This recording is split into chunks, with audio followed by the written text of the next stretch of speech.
एक डॉक्टर एक लड़के से बदला लेने के लिए उसे किडनैप करके सर्जरी के जरिए लड़के से लड़की बना देता है और फिर रोजाना उसी के साथ इंटीमेट होता है। आखिर इसकी क्या वजह थी, ये जानने के लिए इस वीडियो को पूरा देखें। तो सबसे पहले हम एक सर्जन रॉबर्ट को देखते हैं जो कि स्पेन की एक लोकल यूनिवर्सिटी में लेक्चर दे रहा होता है। वो अपने स्टूडेंट्स को बताता है कि पूरी दुनिया में अभी तक सिर्फ 9 ही फेस ट्रांसप्लांट हुए हैं, जिनमें से 3 में रॉबर्ट ने भी हिस्सा लिया था। अब यहाँ से अपना लेक्चर फिनिश करने के बाद रॉबर्ट अपने घर जा रहा था। घर जाते हुए रास्ते में वो एक हॉस्पिटल की पार्किंग में जाता है। वहाँ वो एक बंदे को पैसों से भरा हुआ बैग पकड़ा के उससे ब्लड की एक बोतल लेता है। दरअसल रॉबर्ट को यह ब्लड इसलिए जरूरत था क्योंकि वो घर पे एक लड़की के ऊपर एक इलीगल एक्सपेरिमेंट कर रहा था। उस लड़की का नाम वेरा होता है। इस एक्सपेरिमेंट के बारे में रॉबर्ट ने किसी को कुछ भी नहीं बताया होता। वेरा को रॉबर्ट ने अपने घर के एक कमरे में बंद कर रखा होता है। वेरा के पास उस कमरे में चंद ही चीजें थी जिससे वो अपना दिल बहला सकती थी। वो उस कमरे से बाहर नहीं जा सकती थी। वो सारा दिन योगा करती, अपने कपड़ों को फाड़ के ड्राउनी डॉल्स बनाती। वो इस किस्म की उल्टी चीजें करके अपना सारा दिन गुजारा करती थी। वेरा की देखभाल के लिए घर पे एक गूंगी मेड भी थी और इसके अलावा भी अगर वेरा को कुछ चाहिए होता तो दीवार पे लगे वॉइस ट्रांसमीटर के जरिए वो रॉबर्ट की माँ से मांग लिया करती थी। रॉबर्ट घर आके अपने साथ लाया हुआ ब्लड वो एक मशीन में रखता है। मशीन में रखने के बाद वो अपने रूम में आता है। अपने रूम में लेके स्क्रीन पे वो सबसे पहले वेरा को देखता है क्योंकि वेरा के कमरे में रॉबर्ट ने एक हिडन कैमरा भी लगाया होता है। और सब कुछ ठीक देखकर फिर वो वेरा के कमरे में जाता है और ये डॉक्टर की रोजाना की रूटीन होती है। रोजाना ही वो अपने काम से आता, पहले उसको देखता, उसके कमरे की तसल्ली करता, फिर उसके पास जाता और जो अपना एक्सपेरिमेंट होता वो उस पे करता था। एक दिन जब डॉक्टर वापस घर आता है तो वो देखता है कि वेरा कैमरे से ऑपोजिट मुंह करके लेटी है और उसने किताब के पन्नों से अपना जिस्म जख्मी किया हुआ है। अब जब डॉक्टर उसके पास जाता है तो वो देखता है कि उसके जिस्म पे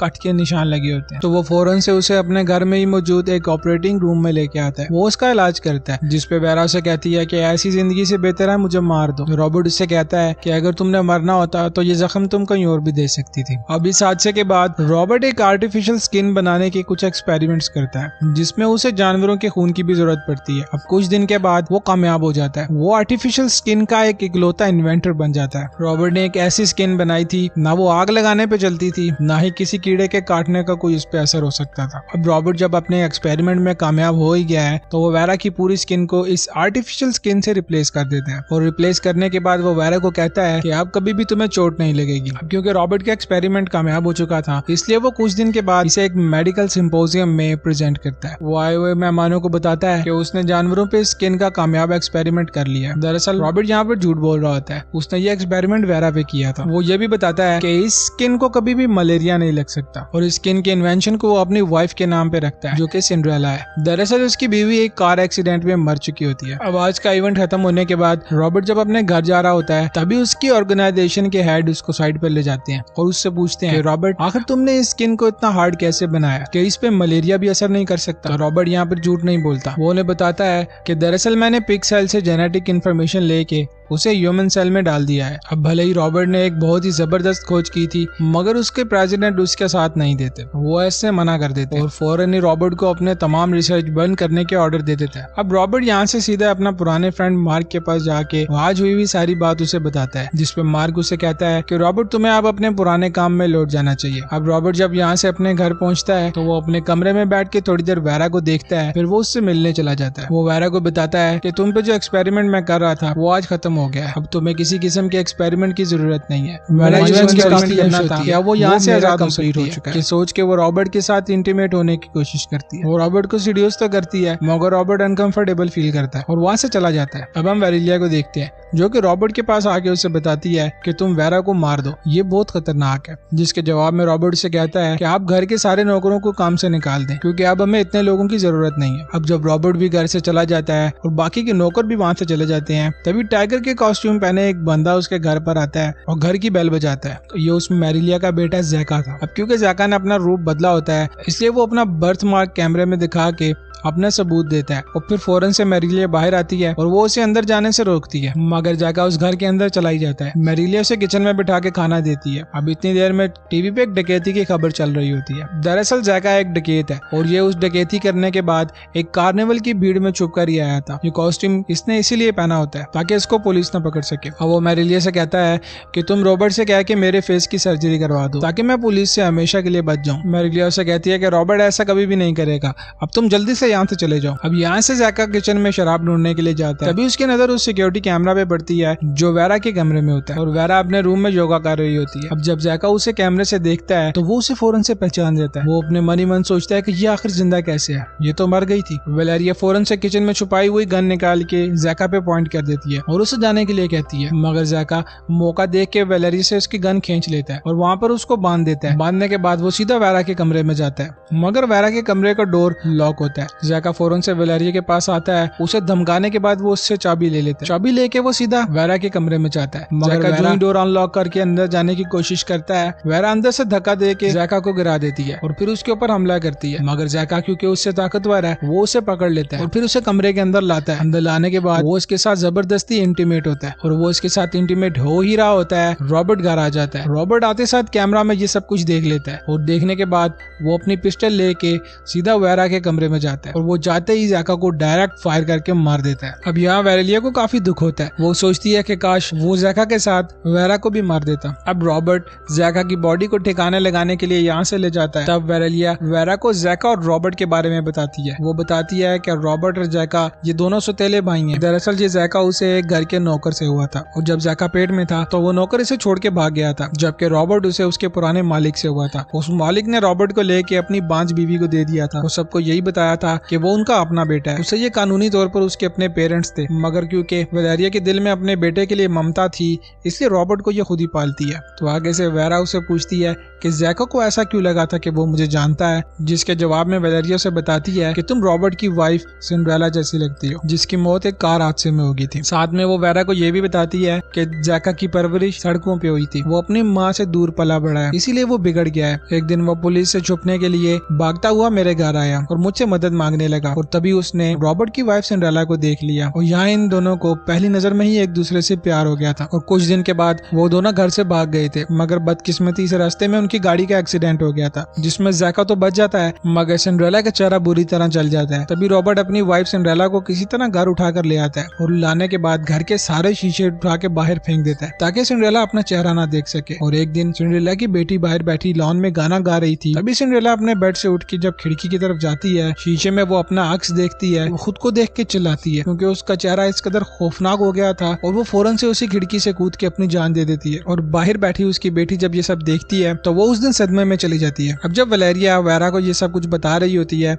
तभी रॉबर्ट जैका की बॉडी को दफना के वापस घर आ जाता है। अब घर आने के बाद वो वेरा की पुरानी ऑफर को आज कबूल कर लेता है और आज रात वेरा को अपने साथ इंटीमेट होने के लिए बुलाता है। वो रात को इंटीमेट होने के बाद सो ही रहा होता है कि रात में वो एक ख्वाब देखता है और अपने ख्वाब में वो 6 साल पहले हुआ एक दर्दनाक वाकया देखता है जब रॉबर्ट ने अपनी बेटी नॉर्मा के साथ एक शादी अटेंड की थी ताकि नॉर्मा अपनी सोशल लाइफ में वापस आ सके और अपनी माँ की मौत के बाद जो सदमा उसे लगा है वो उससे बाहर आ सके। अब उसी पार्टी के बीच में रॉबर्ट नोट करता है कि नॉर्मा उसको कहीं नजर नहीं आ रही है। वो अपनी बेटी को ढूंढता ढूंढता उसके पीछे जाता है और गार्डन में जाने पे वो एक बाइकर को देखता है जो कि काफी तेजी से उसी के सामने से गुजर जाता है। और बाइकर के गुजरने के बाद वो कुछ आगे जाके देखता है तो उसे नॉर्मा का जूता और उसका कोट गिरा मिलता है और थोड़ा ही आगे जाने पे उसे नॉर्मा नीचे गिरी पड़ी मिलती है जिसके कपड़े भी खराब होते हैं। रॉबर्ट यहाँ देखकर समझ जाता है कि उस बाइकर ने नॉर्मा के साथ क्या किया था। अब जो ही नॉर्मा को होश आता है वो अपने फादर को वही अटैकर समझ के जोर जोर से चिल्लाने लगती है। वो उनसे काफी खौफजदा होती है। अब हम यहाँ से प्रेजेंट में आ जाते हैं जहाँ पर वेरा भी एक ड्रीम देखती है। वो देखती है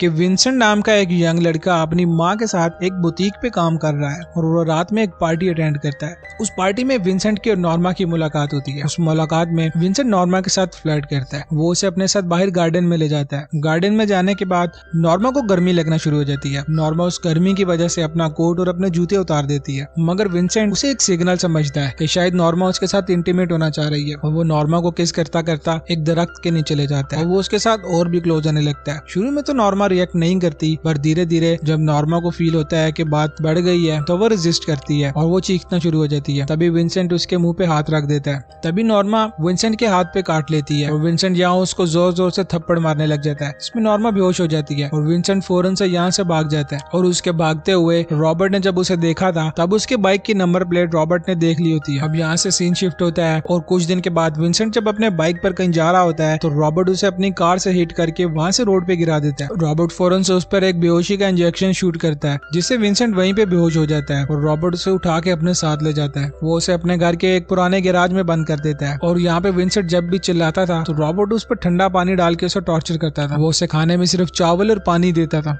वही हम विंसेंट की माँ को देखते हैं जो पुलिस ऑफिसर के पास जाके उससे अपने बेटे के बारे में पूछती है, जिसपे वो पुलिस ऑफिसर उसे बताता है कि आपके बेटे की बाइक पहाड़ की चोटी से मिली है। इसका मतलब ये है कि या तो आपका बेटा उस पहाड़ से गिर के मर गया है या तो वो शहर छोड़ के कहीं भाग गया है। और रॉबर्ट अपनी बेटी नॉर्मा से मिलने मेंटल हॉस्पिटल में जाता है। वहाँ जाने पे देखता है कि नॉर्मा अभी भी उसे देख के डर रही होती है। दरअसल नॉर्मा समझ रही थी कि उसके फादर ने उसके साथ जबरदस्ती करने की कोशिश की है और अचानक एक दिन नॉर्मा भी अपनी जान ले लेती है। अब इस वाक़े के बाद रॉबर्ट की जगह एक साइको डॉक्टर बन जाता है। नॉर्मा को दफनाने के बाद वो अपने घर आता है। आते ही वो विंसेंट की दाढ़ी शेव कर देता है। उसके बाद वो उसे बेहोश कर देता है। बेहोश करने के बाद उसे ऑपरेशन थिएटर में लेकर आता है और अंदर मार्क और अपने दो साथियों की मदद से वो उसकी सर्जरी करता है। दरअसल ये सर्जरी एक जेंडर चेंज सर्जरी है जहाँ पर उसने विंसेंट को एक लड़की में बदलना था। रॉबर्ट ने अपने साथी डॉक्टरों को एक नकली पेपर दिखाया था जिसमें एक स्टेटमेंट लिखी थी कि वो क्लिनिक इसलिए नहीं जाना चाहता कि वो इस चीज को एक राज रखना चाहता है। इस स्टेटमेंट से बाकी के डॉक्टर कन्विंस हो जाते हैं और वो रॉबर्ट के घर में ही आकर उस ऑपरेशन थिएटर में ये सर्जरी को कंप्लीट करने पे राजी हो जाते हैं। अब कुछ टाइम के बाद जब विंसेंट को होश आता है तो वो अपने आप को उस कमरे के अंदर अकेला देखता है। अब इससे आगे की विंसेंट की लाइफ इसी कमरे में गुजरती है। अब वो अपने उस नए प्राइवेट पार्ट का भी ख्याल रखता था जो कि सर्जरी के बाद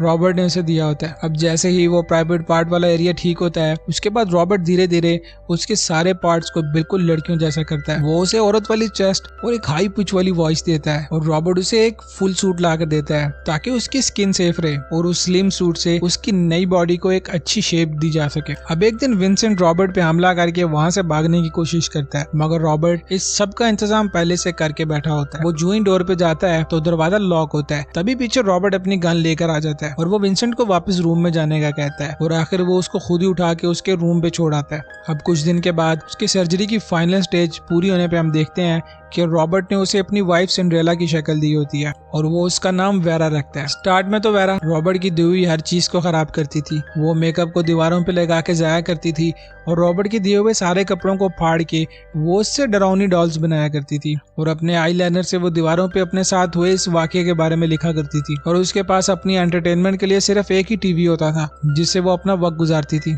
और कुछ दिन के बाद रॉबर्ट अपनी माँ वेलेरिया को इस घर में बुलाता है ताकि वेरा की देखभाल की जिम्मेदारी भी पूरी हो जाए। अब यहाँ से स्टोरी प्रेजेंट में आती है जहाँ पर रॉबर्ट और वेरा काफी खुशी खुशी अपनी जिंदगी गुजार रहे होते हैं। अब एक दिन वेरा वेलेरिया के साथ मार्केट जाती है। तभी रॉबर्ट का दोस्त मार्क उससे मिलने आता है। वो उसे न्यूज़पेपर दिखाता है जिसपे मिसिंग पर्सन के बारे में लिखा होता है।